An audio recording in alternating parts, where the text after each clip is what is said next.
So let me tell you a little bit about why we are working in the Mekong sub-region. Many of you have probably traveled to Thailand or have traveled to Angkor Wat to see the temples or have spent a nice summer holiday on the beach of Phuket or Koh Samui. Know very little about actually what's going on in this area. We have a lot of social problems. In Thailand, still about 1 million children cannot go to school. And Thailand is known as almost a developed country, right? I mean, Sam said it's almost like Taiwan. In Cambodia, only 50% of the students actually finish primary school. Half of them drop out in primary school. So you don't even have to talk about secondary school, because most of them actually drop out in primary school. Half of the children are malnourished in Cambodia.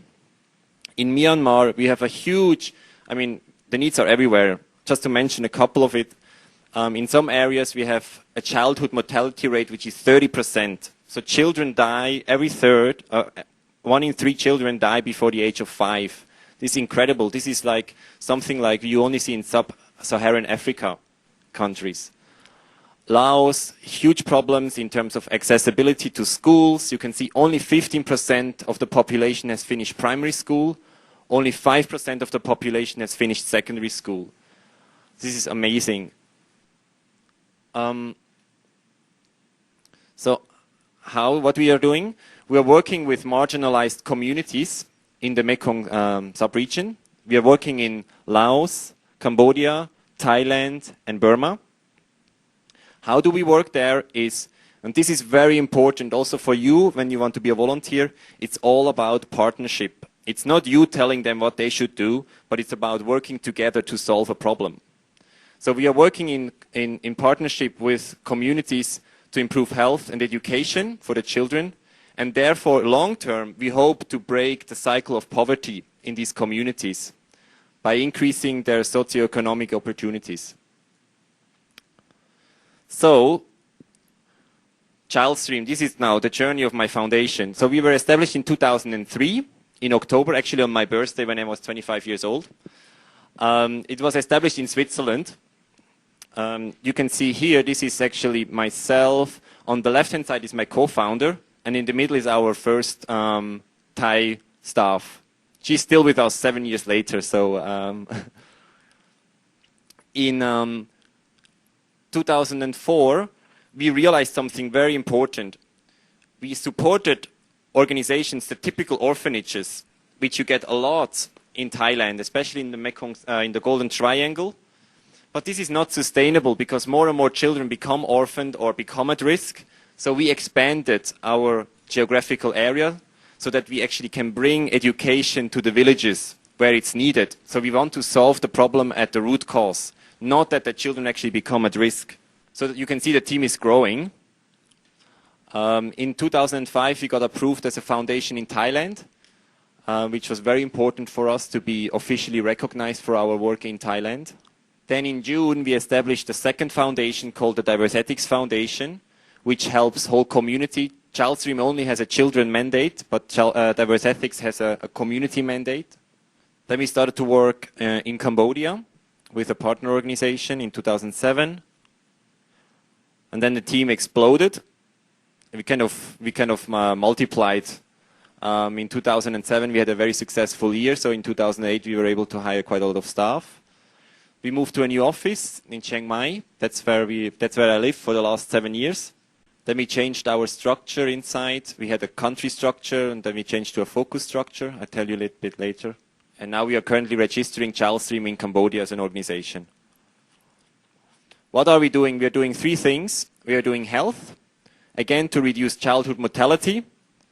We provide basic education to offer education for all. We are building lots and lots of schools in absolute remote areas.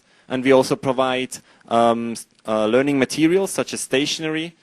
But I think the last one, higher education, is actually where we can see the highest impact, because we enable our beneficiaries to get skills that will allow them to actually go back to their community and help develop their own community. So that's kind of a cycle. We take children at young age, We educate them in a system, but eventually we want them to actually go there, go back, directly or indirectly to help their community. This just very quickly, all the red dots are projects of ours. So over 100 of them, you can see in the 4 countries. Okay, about volunteering. Volunteering, you can do it the easy way, or you can do it the real way. The easy way is if you go in a group for like a week, but that has nothing to do with volunteering. This is kind of going on a holiday and have fun with your friends. Okay? So you have to be serious about volunteering. And then it needs a long-term commitment from yourself, but also from the community and or the hosting organization that will allow you to volunteer. Because you have to remember, when you arrive as a volunteer, your impact is always negative at the beginning, because you require resources, right? You don't speak the language, you get diarrhea, you need special attentions, you have to find a house to stay. I mean, there's a lot of things, and this is actually a burden on an organization to actually make you feel at home. And then it takes a couple of months to realize, to understand the social background of the people. Once you understand the social background of the people where you work, you can start giving. That's when you start making an impact. And before that, just forget about it. And this takes time. And especially if you go across culture, across language barriers, it takes a lot of time.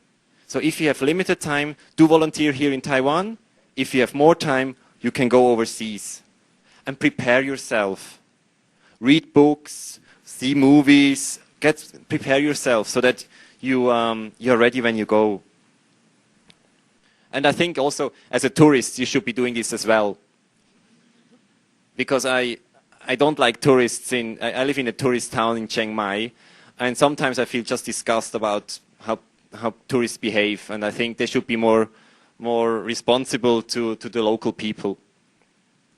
These are all our volunteers we had, or some of them, actually not all of them, but now I want to talk a little bit about what are the pros and the cons of having volunteer as an organization. What has worked for us well is different skills, different backgrounds, and the ability to transfer these skills to our local staff. This is what we want to achieve, that you can transfer a skill to the local staff. It is, for us, it's very cost effective because we don't have to pay. For instance, when you go to our website, the whole website was built by volunteers. It would have cost us a fortune. And what is also important is we can actually expand our network of people that know about ChildStream and talk about ChildStream. What are some of the challenges? I think the biggest challenge we see is that people come with the wrong motivation. Especially with some of my circles from banking, they do it for the CV. Because they feel like, oh, I have been like a capitalist in banking, you know, I should show something more sociable in my CV. If I realize this, I kick them out. As I said already, the cultural difference requires the volunteer to be very sensitive and respectful. I'll give you an example. We had a German volunteer. Okay, she was doing her laundry. Okay, and she was also doing her bra and her underwear. And she found in Thailand, I don't know whether you know, they have the spirits house to keep the good spirits in the house.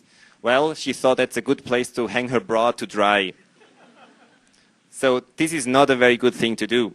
It caused a lot of problems. And I think volunteers have to have the right expectation when they come. Sam said it, you cannot change the world. But if you have realistic objectives about your assignment, I think you can actually change it a little bit. These are the 5 key attributes which make a successful social worker. The first 2 ones, you are born with it. I don't think that you can learn to have a passionate heart and be able to good relationship and have the necessary respect. I think this is your personality, your character. The same about being reflective. responsible, creative, patient, and generally relaxed. If you have this, you can become a social worker because all the rest, the other 3 points, you can learn easily. There are people that can teach you this.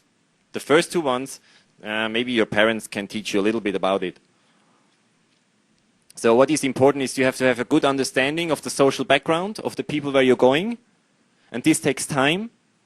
You have to have clear objectives, what you want to achieve during your assignment, and you should be able to transfer the skills, because you will be leaving eventually again, and if you have not transferred your skills, what you have done is not sustainable. So I think this is the conclusion of my presentation. Thank you very much for listening.